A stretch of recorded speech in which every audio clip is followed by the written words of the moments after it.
अगर आप भी रोज़-रोज़ के कामों से बहुत ही परेशान हो गए हैं, तो आप लोगों के लिए हम लेकर के आए हैं बहुत ही useful tips. Hello friends, welcome back to my channel. तो आप लोग कैसे हैं? आशा करती हूँ आप लोग बहुत अच्छे होंगे। तो रोज़ की तरह हम आप लोगों के लिए लेकर के आए हैं बहुत सारे ऐसे किचन के हैक्स, जिससे कि हम अपने मुश्किल से मुश्किल काम को आसानी से कर सकते हैं। क्या होता है कि जैसे इस तरह की हमारी जार होती हैं छोटी, इसमें जो ढक्कन होते हैं वो ढीले हो जाते हैं और इसमें हम नमक रखते हैं। बारिश शुरू होते ही नमक बहुत जल्दी सिलने लगता है। तो इसके लिए हम लेकर के आए हैं छोटी सी टिप्स है, ये आप लोगों के लिए बहुत ही यूज़फुल है। इस तरह के स्पून लकड़ी के सभी के घर में अवेलेबल मिल जाते हैं। तो इस तरह लकड़ी का जो हमारा स्पून है, इसको रख दीजिए और उसके बाद में एक कोई पन्नी ले लीजिए, छोटी सी पन्नी, और इसके ऊपर रख करके आप ढक्कन लगाएंगे तो आपका ढक्कन भी टाइट हो जाएगा और आपका नमक सीलेगा नहीं। क्योंकि ये समस्या बारिश में सभी के साथ में होता है, बारिश में नमक बहुत जल्दी से सील जाता है। तो आशा करती हूँ ये टिप्स आप लोगों को ज़रूर पसंद आएगी। पसंद आए तो प्लीज़ लाइक करना और अपनों के साथ शेयर करना। अगली टिप्स हमारी बहुत ही यूज़फुल है, आप लोग ज़रूर एंड तक देखना। क्या होता है, जैसे एक ये हम ले लेंगे चिमटी। जो चिमटी होती है ये हमारे बहुत काम की है। अब 2 स्पून चाहिए। स्पून को हमेशा ध्यान में रखते हुए इसको हमें लगाना है कि ये जो स्पून अंदर वाला है, ये पार्ट हमारा अंदर की साइड रहना चाहिए और वो ऊपर की साइड होना चाहिए। जिस तरह से आप देख रहे हैं वीडियो में, इस तरह से। अब एक रबड़ ले लीजिए पतली वाली, और उस रबड़ को डबल फोल्ड करके हम इस चम्मच के ऊपर से लगा देंगे। अब ये हमारा एक ऐसा टूल्स बन जाएगा जिससे कि हम अपने बहुत सारे काम कर सकते हैं। कितने भी मुश्किल काम होंगे वो भी बहुत आसानी से हो जाएंगे। अब इस तरह से देखिए, इसको पहले अच्छे से फंसा देना है। चिमटी और चम्मच को अच्छे से बांध देना है, ये बहुत अच्छे से ये टाइट हो जाएगा। और उसके बाद में इसे हम यूज कहाँ पे करेंगे वो भी आप लोग ज़रूर देख लीजिए। 2 स्पून चाहिए हमें। तो देखिए, इस पे हम पहले स्पून पे लगा लेंगे। अब ये गलती से भी अगर बाहर की तरफ हो जाएगा स्पून का सीधा हिस्सा, तो ये हमारा काम नहीं करेगा। अब देखिए, ये कितना अच्छा सा एक टूल्स बन के तैयार हो गया है। जैसे कि क्या होता है, कभी कभी हम आलू बॉईल करते हैं, गर्म होता है, उसको उठाने में हमें दिक्कत होती है। तो मैं आलू नहीं, आप लोगों को प्याज उठा करके दिखा रही हूँ। देखिए ये कितने अच्छे से ये इसकी पकड़ होती है, ये बड़े आराम से आप उठा सकते हैं। जैसे कुकर में होता है, कुकर से निकालने में हमें दिक्कत होती है। तो इस तरह से ये छोटे छोटे टूल्स बना करके आप अपने काम को आसान कर सकती हैं। ये भी टिप्स आप लोगों को ज़रूर पसंद आई होगी। चलिए देख लेते हैं अगली हम यूज़फुल टिप्स। अगली नेक्स्ट टिप्स हमारी बहुत ही कमाल की है, इसको आप लोग एंड तक ज़रूर देखना। जैसे कि ये हमारी ये कैरी बैग होती हैं, ये इस समय जो कपड़े वाली कैरी बैग आती है, ये बहुत ही मुलायम होती है, सॉफ्ट होती है, और ये हमारे बहुत काम आने वाली है। इससे हम बहुत सारे काम अपने कर सकते हैं किचन के।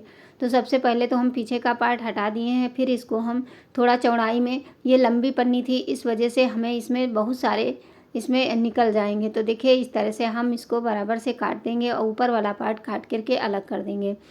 अब ये हमारे इतने सारे इसमें पार्ट निकल आएंगे जिससे कि हम बहुत सारे काम कर सकते हैं। आप लोग एंड तक ज़रूर देखना इसको हम कहाँ पे यूज़ करेंगे।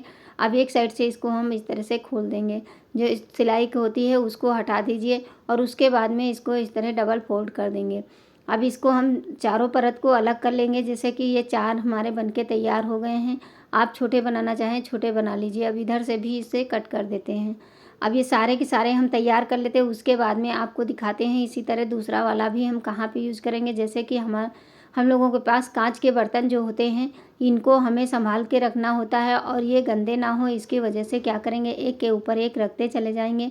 ये इतना सॉफ्ट होता है जिससे कि हमारे बर्तन में गंदगी भी नहीं लगेगी और ये देखने में भी काफ़ी खूबसूरत लगेगा। अब क्या होता है, जैसे कि ये बड़ा कट गया है, तो इसको हम क्या करें, इसको हम थोड़ा सा पलट करके आप रख दीजिए, और रखने के बाद में कैंची की सहायता से इसको चारों तरफ से गोल शेप में कट कर लीजिए। चाहे तो पहले ही गोल शेप में काट सकते हैं, नहीं तो कटोरी रखने के बाद में आप इस तरह से बाउल रख दीजिए, उसके बाद काट लीजिए। अब जैसे कि आगे हमारी जैसे कांच की हमारी प्लेटें होती हैं, उनको भी हम अगर एक के साथ ही एक रख देते हैं तो ये गंदी तो होती नहीं है, लेकिन सबसे मेन बात है, नीचे अगर बराबर में हम ऐसे ही रख देते हैं तो नीचे में जो ये खांचे बने होते हैं, इससे हमारी जो कटोरियाँ होती हैं या प्लेट होती है उसमें निशान पड़ने लगते हैं और ये रगड़ की वजह से हमारी ख़राब हो जाती हैं।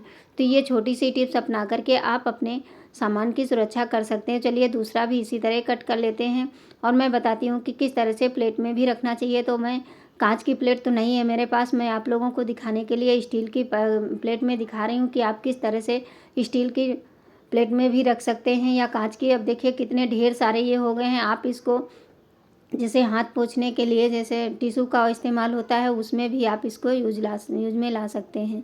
अब ये हमारे बहुत सारे काम करने वाला है। तो क्या होता है, जैसे कांच की हैं, आप लोग कांच वाली प्लेट में रख सकते हैं। मैं आपको स्टील की प्लेट में दिखा रही हूँ।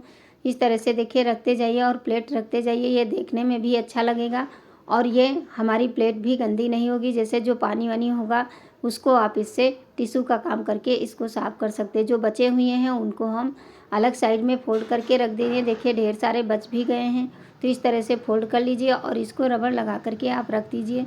इसको फिर यूज़ में ला सकते हैं। टिप्स छोटी सी होती है लेकिन ये बहुत ही कमाल की होती है। इससे हमारे बहुत सारे पैसे भी बचते हैं। क्या होता है, जैसे कि तवा पे हम पराठे या पूड़ी बनाते हैं, रोटियां बनाते हैं, तो ये हमारा तवा काफ़ी जल जाता है। तो इसको साफ़ करने के लिए हम बहुत ही बढ़िया टिप्स लेकर के आए हैं। जो मिट्टी होती है इसको गरम कर लीजिए तवे के, उसके ऊपर इसको फैला दीजिए।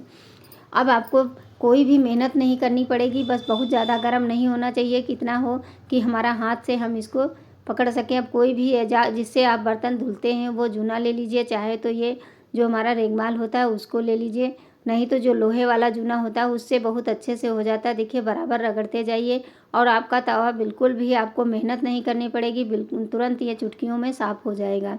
अब चलिए आपको धुल के दिखाते हैं कि हमें इसमें कुछ नहीं करना पड़ा, ना हमें रगड़ना पड़ा, ना हमें सर्फ लगानी पड़ी। तो ये देखिए इसको मैंने साफ़ कर लिया है। अब चलिए इसको हटा करके आपको धुल के दिखाते हैं। ये हमारी अजमाई टिप्स है, हम इसको बराबर यूज़ करते रहते हैं। देखिए धुल दिए हैं, कितने अच्छे से ये साफ़ हो गया है। अब क्या होता है, बारिश शुरू हो गई है, बारिश में हमारे जो लोहे के बर्तन होते हैं उसमें बहुत जल्दी से जंग पकड़ लेती है। तो इसके लिए हम क्या करेंगे, थोड़ा सा सरसों का ऑयल जब भी तवे को साफ़ करें तो इस तरह से एक बूंद तेल लगा करके और पूरे पे फैला दीजिए। फिर कपड़े से पोंछ दीजिए, अगर एक्स्ट्रा हो गया है, नहीं तो ऐसे ही छोड़ दीजिए। तो आपके तवे में कभी भी जंग नहीं लगेगी और आपका तवा इसी तरह चमकता रहेगा। अगली टिप्स हमारी बहुत ही यूज़फुल है। क्या होता है, जैसे बारिश में गलती से कहीं हम बाहर गए और अचानक से बारिश होने लगी, तो इस तरह से देखिए जो भी हमारे पास होता है वो सारा का सारा गीला हो जाता है। तो ये ढेर सारे पैसे थे, सारे गीले हो गए कल। तो मैं इसके लिए यूज़फुल टिप्स लेकर के आई हूँ, जिससे कि आप अपने पैसों को फटाफट से सुखा सकते हैं। आप तवे को हल्का सा गर्म कर लीजिए और गैस के नीचे उतार लीजिए। बहुत ज़्यादा गर्म भी नहीं करना है, सिर्फ नॉर्मल ही गर्म करना है। उसके बाद में जितना भी गीले हुए पैसे हैं आप इसके ऊपर इस तरह से एक एक एक डालते चले जाइए और फटाफट पलट दीजिए। तो देखेंगे आपके सारे के सारे पैसे, जितना भी पानी होगा वो सूख जाएगा और आपके पैसे भी ख़राब नहीं होंगे। आशा करती हूँ ये टिप्स, ये हर मतलब ऐसा नहीं है कि एक के साथ में होता है, ये कभी कभी ऐसा हो जाता है कि हम बारिश नहीं हो रही है और अचानक से निकल लिए और पैसे हैं, अगर हमारे पास कागज़ भी हैं वो भी गीले हो जाते हैं। तो देखिए सारे के सारे पैसे गीले हो चुके थे। तो इस तरह से पहले मैंने उनको आराम से खोल लिया, खोलने के बाद में इस तरह गरम तवे पे हमने डाल दिया। अब आप लोग मुझे कमेंट करके ज़रूर बताना कि इसमें से कौन सी टिप्स आप लोगों को लिए यूज़फुल लगी। फिर मिलेंगे, थैंक फॉर वॉचिंग।